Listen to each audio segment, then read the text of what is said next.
Welcome, everybody, to the first inaugural episode of Security Simplified. What we're going to do today and what we're going to continue to do is have a 15-minute short-form podcast where we teach you the fundamentals of information security.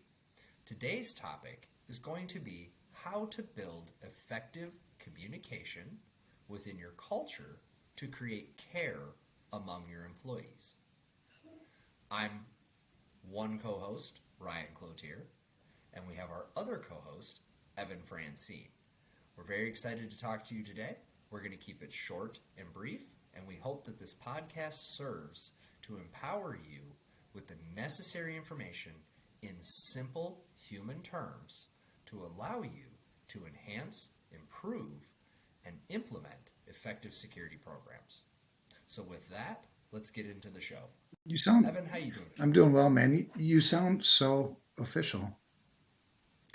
You know, I try to have the air of professionalism when I can, Yeah, right? not my jam, It's man. I know. I mean, sometimes we got to do it. No, it's We'll do a much better intro. We'll hire somebody no, with a no, nice no. That's voice. They'll do a great intro for the next one. no. This is great, man. It's great to be here. I love the fact this is our first one, and I'm excited about it. I think hopefully people who are listening will relate to what we're saying, will speak their language, and provide value. We got 15 minutes, once a week that we're going to go over some basics, some fundamentals. Take these things, apply them into your own environment, and make a difference. So let's do it, man. I'm excited. So the last few weeks, I've been interacting with a lot of different clients, and one of the themes that keeps coming up is the challenge around communication.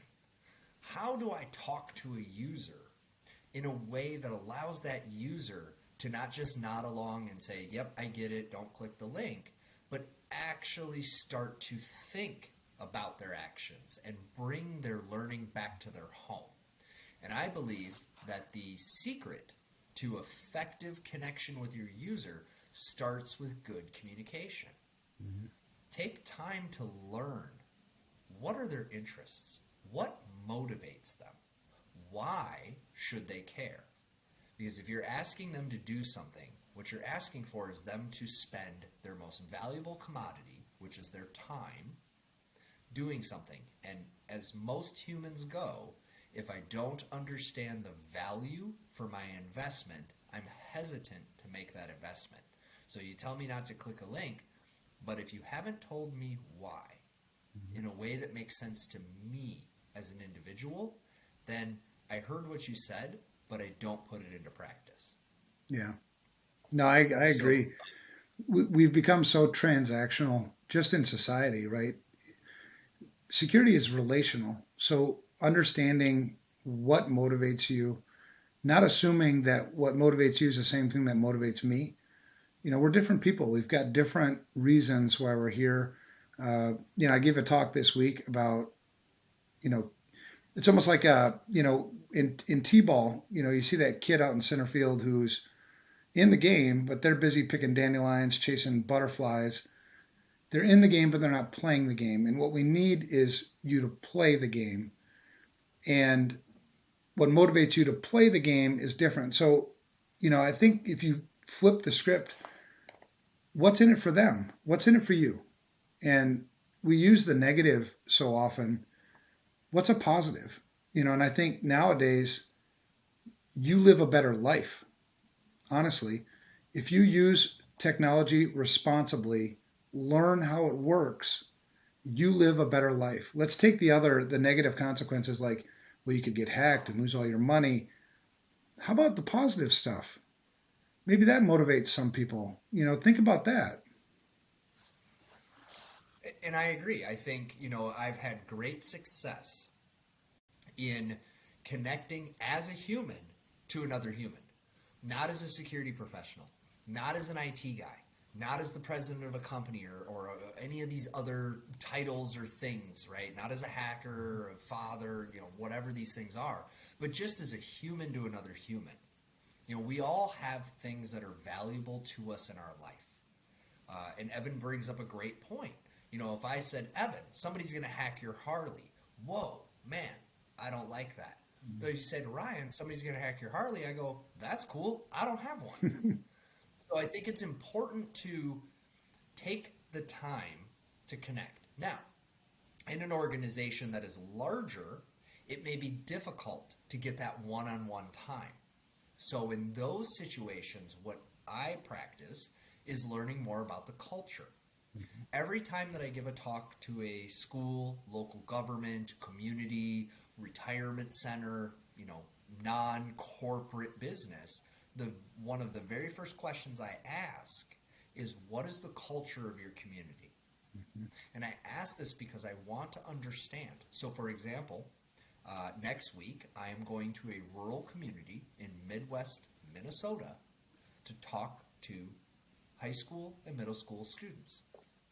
And that community is a farming community. That community is very much about agriculture, farming, and the supporting structure for that. Bacon? So my talk, bacon gets made in that community, Thank you. yes. So my talk is actually going to focus around the smart farm. What are some of the things that they're seeing? They're controlling the tractor with the iPad. So we're going to talk about that because that's something they can relate to. It's something that they can build a personal connection to, and it's something they have experience in. And that, for me, is the secret formula for building a meaningful connection with somebody. Either sharing an experience, sharing an understanding of culture and motivation, or sharing a common concern. Right. And as human beings, we do, across all cultural lines, across all gender lines, across all socioeconomic lines, do share some common traits. So if you can't find a specific for your culture, for an individual, there are some human generalities you can pull on. For example, Evan and I both share a passion for serving and helping people. And bacon. And bacon. So we can connect on that. We can relate on that. The main idea behind effective communication is that it has to be relatable. I have to have that aha moment. I have to feel like you understand me before I can understand you. Well, and you and I have talked about it before. We have this, we're very, very passionate about our mission, right? It's mission before money. And so I like to think of how I can I have objectives, right, in this mission. Sometimes I work with people that are greedy. They want more money, money, money, money, money. Great. Can I use your greed to serve my mission? So it can be a win-win, but I would never know if you're motivated by money unless I take the time to learn it, right? And so when you're working with, and I see this happen all the time with CISOs, in all walks, what motivates your CEO? And if you don't know the answer, see if you can get some time with them. See if you can take them out to lunch and sit down and get to know them. A lot of times we make assumptions that, the company has a mission, right? So maybe we're very mission driven, but that doesn't mean your CEO is mission driven. You've got individual motivators as well, because I've seen many CEOs who have been very money motivated or ego motivated or, other motivations. And so if I want to connect and resonate with them, I need to connect with that, right? So my mission is this, your mission is that. Is there common ground? Can I satisfy your mission and at the same time satisfy mine? What I won't do is sell out on my mission to join yours. And I wouldn't expect you to do the same for me. So one thing that I have found very helpful to level set is I will open with a question. Tell me what about cybersecurity, information security, right, that concerns you as a citizen. What about this topic is concerning to you? Now, some will answer nothing. Some will answer very specifically. Some will, if you're talking to a technical person, they might go on a rant about EDR, XDR, MDR, ABCD, EFGR, okay? But opening with a question, showing interest in them as a person is the most effective tool in your toolkit for establishing a meaningful relationship and getting candid, quality communication. Right. If you go into it like you have the answers, I promise you they heard nothing you said. They nodded, they smiled, and they waited for you to go away. But if you take that time to understand where they're coming from before you try to educate them, you will be more successful in educating them. You will maybe even make a friend.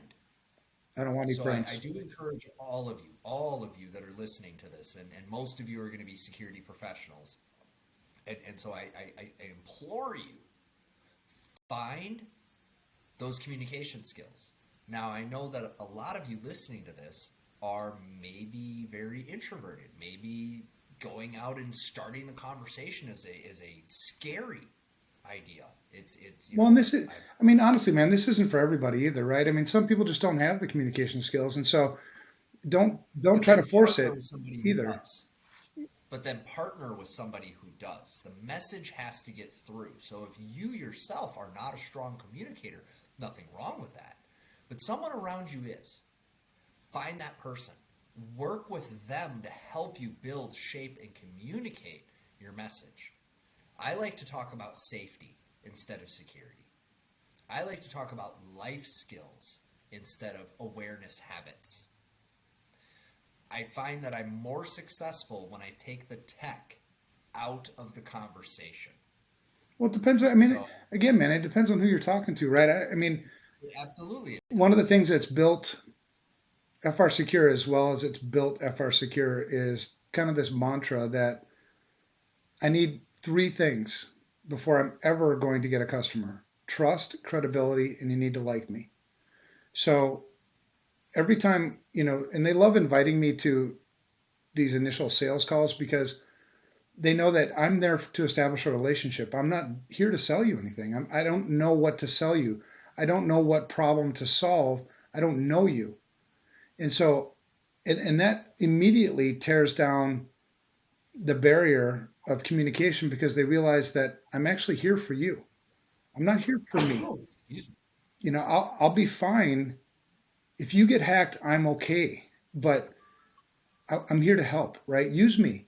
There's no other ulterior motive. If you let your guard down with me, you know that you're not going to get taken advantage of. And I think so many times when we talk to executives or we talk to people who don't speak our language that they think there's an ulterior motive to our talk. And you can't come off that way. You have to come off as somebody who genuinely gives a crap about them, gives a crap about what motivates them. If you tell me that your motivation, that you're concerned about your kids, well, then I can have a talk to you about your kids. I'm not trying to sell you anything. I'm trying to help you. If you tell me that you're concerned about your finances or concerned about your parents who use their computers, or you're concerned about the school, or whatever it is you're concerned about, that's where we're going to start the conversation because it doesn't matter what I'm concerned about. I'm the CISO. I'm the security guy. I'm the consultant. What matters is what you're concerned about and how I can help.